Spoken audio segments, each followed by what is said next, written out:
Hello guys, வணக்கம். This is Anbuseelan. இன்றைக்கி நம்ம என்ன பார்க்க போகிறோம் அப்படின்னா, ஆப்ஷன் ட்ரேடிங் அப்படின்னா என்ன அப்படிங்கிறத என்டையராக அந்த வீடியோவில் பார்க்க போகிறோம்.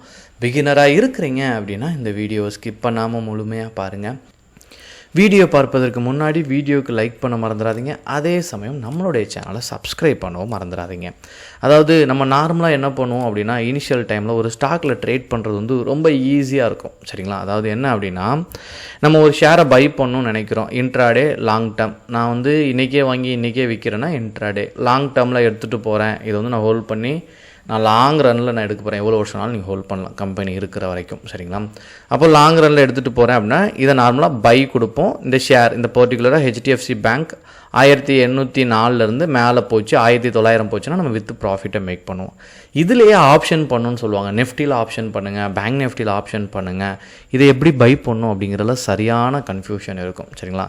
சிம்பிள் தான். என்ன பண்ணுங்கள் அப்படின்னா, ஹெச்டிஎஃப்சி, சரிங்களா, இதனுடைய சார்ட்டில் தெளிவாகிக்கங்க, சரிங்களா? மேலே போகுமா கீழே இறங்குமா, ஹெச்டிஎஃப்சி மேலே போகுமா கீழே இறங்குமா அப்படின்னு நினச்சிட்டு, இப்போ ஹெச்டிஎஃப்சி பேங்க் 1804 இருக்குது, சரிங்களா?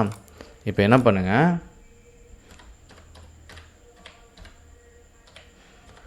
1800 அப்படிங்கிற ரவுண்டு ஃபிகரில் டைப் பண்ணுங்கள், சரிங்களா? டைப் பண்ணிங்கன்னா இங்கே கால் புட்டுன்னு வரும். இதை பை பண்ணலாம். என்ன இருக்குது பாருங்கள், இங்கே நீங்கள் பார்த்துட்டிங்கன்னா பை செல் இருக்கும். இது டிசம்பரில் எவ்வளோ போகும், சரிங்களா, அப்படிங்கிறத நீங்கள் ப்ரிடிக்ட் பண்ணும். இல்லை இது 3 மாதத்துக்குள்ளே கான்ட்ராக்ட் இருக்கும், சரிங்களா? நீங்கள் 3 மாதம் கான்ட்ராக்ட்டுமே எடுக்கலாம். அதாவது இப்போ ஜனவரி, டிசம்பர், ஜனவரி, பிப்ரவரி இருக்குது, சரிங்களா? இந்த 3 மாதத்துக்குள்ளே கான்ட்ராக்ட் ஷோ ஆகும். இப்போது நீங்கள் கணிச்சிட்டிங்க. என்ன கணிக்கிறீங்க? இந்த ஹெச்டிஎஃப்சி பேங்க் மேலே போகும் அப்படிங்கிறத நீங்கள் கணிக்கிறீங்க. எவ்வளோ நாளில் போகும்? இந்த மாதம் போகுமா, அடுத்த மாதம் போகுமா, 1900 இல்லை 1850 போகுமா அப்படிங்கிறத நீங்கள் நினச்சிட்டிங்க அப்படின்னா காலை பை பண்ணணும், சரிங்களா? கால் ஆப்ஷனை பை பண்ணணும். இதை நீங்கள் லாட் சைஸில் தான் பை பண்ண முடியும். ஒரு லாட் சைஸ் அமௌண்ட் 23,100, சரிங்களா? இது பை, சரிங்களா?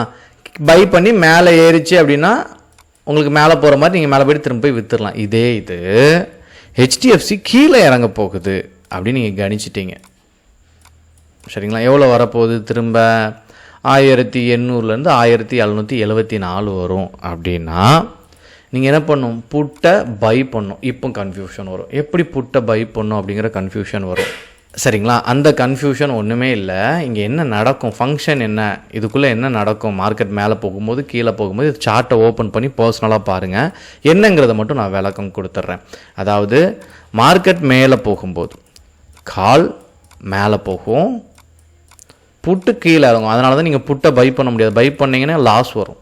அப்போ கால் மேலே போகும்னு நினச்சிட்டிங்களா, அப்போ காலை பை பண்ணிட்டீங்க. அப்போ புட்டு கீழே இறங்குது, நம்ம ஒன்றும் பண்ண முடியாது, லாஸ் வந்துடும். இது மார்க்கெட் சரியும் போது இதில் இருக்க ஃபங்க்ஷன், இந்த வார்த்தை தெரிஞ்சுன்னா கிளியர் ஆயிரும். கால் சரியும் மேலே நான் இதில் மேலே போகணும்னு சொன்னால மேலே போகும்போது, ஆனால் சரியும் போது இந்த ஹெச்டிஎஃப்சி சரியும் போது, சரிங்களா, கால் கீழே சரியும், புட்டு மேலே போகும். அதனால தான் புட்டு பைன்னு சொன்னேன்.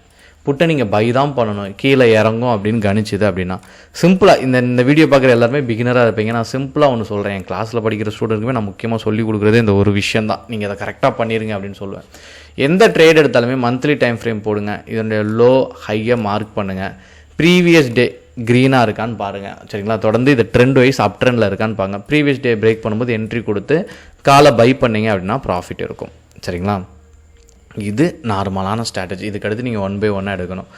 இதில் நீங்கள் ஒரே ஒரு விஷயம் தான், நான் எம்பிஏ படிக்கும்போது எனக்கு முக்கியமாக சொல்லி கொடுத்ததே என்ன அப்படின்னா, இதுதான் அண்டர்லைனிங் அசட். எந்த அசட்டில் நீங்கள் ட்ரேட் பண்ணுறீங்க, இதுதான் ஃபினான்ஷியல் அசட். நீங்கள் நெஃப்டி எடுத்துருந்தீங்கன்னா நெஃப்டி தான் ஃபினான்ஷியல் அசட். பேங்க் நெஃப்டி எடுக்கிறீங்கன்னா பேங்க் நெஃப்டி தான் financial asset. HDFC, Tata Steel, Hindalco எந்த ஸ்டாக்கை நீங்கள் எடுத்தாலுமே அதுதான் ஃபினான்ஷியல் அசட், சரிங்களா? இந்த அசட் மேலே போகுமா கீழே இறங்குமா அப்படிங்கிறத கணிக்கணும். கான்ட்ராக்டில் போய்ட்டு டெக்னிக்கல் அனலைசிஸ் பார்க்கக்கூடாது. இதில் ப்ரீமியமை மட்டும் செக் பண்ணுங்கள், சரிங்களா? இதுக்கடுத்து 1 by 1 ஸ்டேஜ் இருக்கும், சரிங்களா? இதுக்கடுத்து நீங்கள் உள்ளே வராத வரைக்கும் இதை புரிஞ்சிக்க முடியாது. ஸ்டெப் பை ஸ்டெப்பாக ஸ்டார்ட் பண்ணிங்க அப்படின்னா 1 by 1 தெரிய ஆரம்பிக்கும். பணத்தை போட்டு ட்ரேட் பண்ணாமல் பேப்பர் ட்ரேடிங் ஸ்டார்டிங்கில் ஒரு 3 மாதம் ஆப்ஷனில் பண்ணிங்க அப்படின்னா you will become a good trader. என்ன டவுட் இருந்தாலும் கமெண்ட் பண்ணாமல் மறந்துடாதீங்க. Okay guys, thank you so much. பாய்.